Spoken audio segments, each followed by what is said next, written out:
शरीराचं नातं तुमच्या अंतःकरणाचं नातं श्रेष्ठ आहे. कोणतं नातं श्रेष्ठ आहे? माझा मामा आहे, माझा काका आहे. श्रीकृष्णाने महाभारतातली गोष्ट आहे, सत्य मामाला मारलं. माराव का मामाला? श्रीकृष्णाला काही कळतच नव्हतं. कळत होतं का श्रीकृष्णाला? मग काऊन मारलं? लक्षात आलं का तुला? जर कोणी वाईट काम करत असेल, सकाळ मामा जरी असेल, काका जरी असेल, तो आपला नाही. आणि ज्यावेळेस माझ्यावर संकट येते किंवा इतरावर संकट येते, आपल्या धावून येतो. आपल्या समाजाचं वाईट काम करता त्याच्याशी नातं ठेवायचं नाही. आणि जर समाजासाठी झटणारे कोणी असो, त्यांचं चरित्र तपासून पाहायचं. थोर महात्मे होऊन गेले, चरित्र त्यांचे पहा जरा, आपण त्यांच्या समान व्हावे, आज सापडे बोध करा. तुमच्या शाळेमध्ये फोटो पाहिले नाही? कोणाचे फोटो आहेत? तुमच्या बापाचा आहे का? तुमच्या आजोबाचा आहे का? गावातल्या पोलीस पाटलाचा आहे का? गावातल्या सरपंचाचा आहे का? गावातल्या श्रीमंत माणसाचा आहे का? टाटा बिर्लाचा आहे का? महात्मा गांधीचा फोटो आहे का? तिथे का? तिथे. मग आमच्या आजोबाचा तुमच्या आजोबाचा का नाही? त्यांचेच का आहेत? कारण काय? त्यांनी स्वतःचं जीवन जगावर प्रेम करण्याकरता, जगाला सहकार्य करण्याकरता झिजवलं. थोर महात्मे होऊन गेले, चरित्र त्यांचे. त्यांचं चरित्र पाहत होते, कसे वागले. थोडं तरी आपण तितकं वागावं याच्याकरता मी सांगण्याकरता. लक्षात आलं का? थोडं तरी त्यांच्यासारखं वागावं. ते लबाड बोलले का? त्यांनी चोरी केली का? त्यांनी खोटं बोललं का? शिवाजी महाराज राजा होता, राजा होता. अनेक राजे झाले.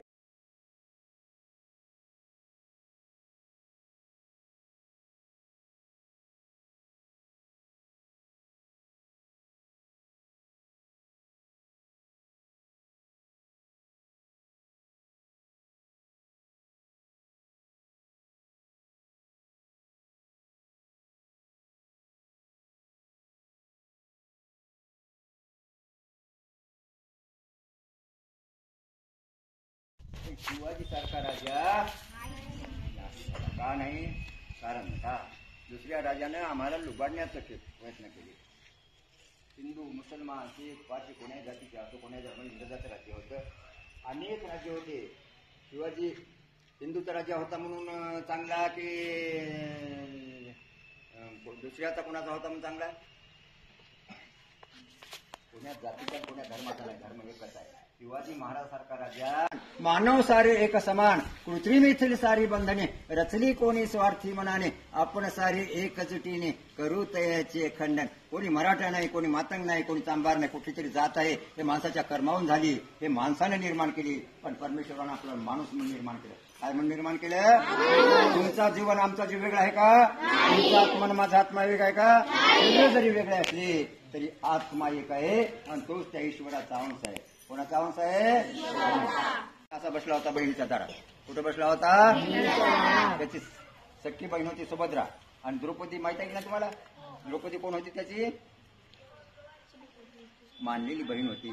नात्यानं बहीणच होती, मात्र मानलेली बहीण होती. आणि ते एकदा नारद आला आणि इथं असा बसला. इकडून असे बहिणीचे घर होते. त्याचा श्रीकृष्ण बसला. त्याला म्हणला, श्रीकृष्ण तुझं सख्या बहिणीवर प्रेम नाही म्हणला, कुठले कोण द्रौपदी म्हणला? तसं नाही रे म्हणला. द्रौपदीचा अंत करणार, सखीचा अंत करणार की दुसरीचे.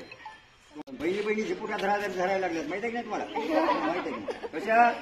एका बापाला 4 जर बहिणी मुली असल्या आणि त्यांचे जर भाऊ नसल तर जायजातीसाठी भांडणं करतात की नाही? काय अर्थ आहे का बहिणी? कोणी असो, श्रीकृष्ण म्हणला द्रौपदीचं विशेष माझ्यावर प्रेम. असं कसं राहील म्हणला? सखीचं नाही की दुसरीचा. त्याला वाटलं आताच उत्तर देऊन काय फायदा नाही, याचं पटत नाही. पुन्हा ये म्हणला. पूर्ण काहीतरी दिवस गेले आणि पुन्हा नारदाला त्याच ठिकाणी श्रीकृष्ण. त्या नारदाला तितक्या दूर पाहिजे की आणि बोट कापून चिंदी पाहिजे. मला काय पाहिजे? चिंदी पाहिजे. त्याला वाटलं सखी बहीण उपयोग पडते. म्हणली की नाही सखी उपयोग पडते? गेला सख्या बहिणीच्या घरी. सखी बहीण म्हणली श्रीकृष्णाचं बोट कापलं, चिंदी पाहिजे. ती वाईट नव्हती, तिला प्रेम होतं. पण लढायला लागली, माझ्या भावाचं बोट कसं कापलं, माझ्या भावाचं बोट कसं कापलं. इकडे पाहायला लागली चिंदी, तिकडे तिला चिंदी सापडली. राज्याच्या घरात चिंदी काढली का? पण तिला रडू यायला लागले. सखी बहीण रडते की नाही? रडायला लागली. आता एक माणूस मेला होता आमच्या इथं. ते होता 100 वर्षाचा आणि 80 वर्षाची एक बाई होती. आणि ती म्हणली, बाबा मला नेलं असतं, तुम्हाला ठेवलं असतं, किती चांगलं झालं असतं. ती सोंग ढोंग आहे. प्रेम नाही असं नाही, प्रेम आहे. पण जगात मेल्यावर चांगली गोष्ट आहे की वाईट आहे? माणूस काय मरणाचं चुकते का? 100 वर्ष जगल्यानंतर आता काय पाहिजे? पण ती रडायला लागली, तू मला ठेवलं असतं, मला नेलं असतं. तसंच तिचं बाईचं झालं. माझ्या भावाचं बोट कसं कापलं, माझ्या भावाचं बोट कापलं, रडायला लागली. चेंदी सापडली नाही. त्याला वाटलं वेळ घालण्याचा अर्थ नाही, परंतु द्रौपदीला सांगितलं श्रीकृष्णाचं बोट कापलं, चिंधी पाहिजे. तिने असं म्हटल्याबरोबर भरजरी अंगावरचा पितांबर फाडला आणि दिला. त्याला म्हणतात अंतकरण, याला म्हणतात अंतकरण. आणि द्रौपदीचं अंतकरण होतं ते सख्या बहिणीचंही नसेल, तिला जर असं मग ते लाकूड कापणाऱ्याची जात सुतार बनली, मडके करणाऱ्याची जात. पण माझ्यासारखा जर एखादा माणूस त्या सुताराजवळ बसला आणि त्याचं पाहून शिकू लागला तर मला येईल की नाही ते काम? येते की नाही? मग जातीचा काही संबंध आहे का? मलाही शिक्षण शिकता येते. अशा प्रकारचं हे जे आपले हे गुरु आहेत, प्रथम गुरु, ते कोणाचे आहेत? मी काय म्हणा, चोराच्या संगतीला लागले तर चोरी करायची बुद्धी असते, ते गुरुच झाला आपला. परंतु खरा गुरु कोण? अरे माणसाला माणूस बनविणारा, या जीवनाचं सार्थक करणारा जो आहे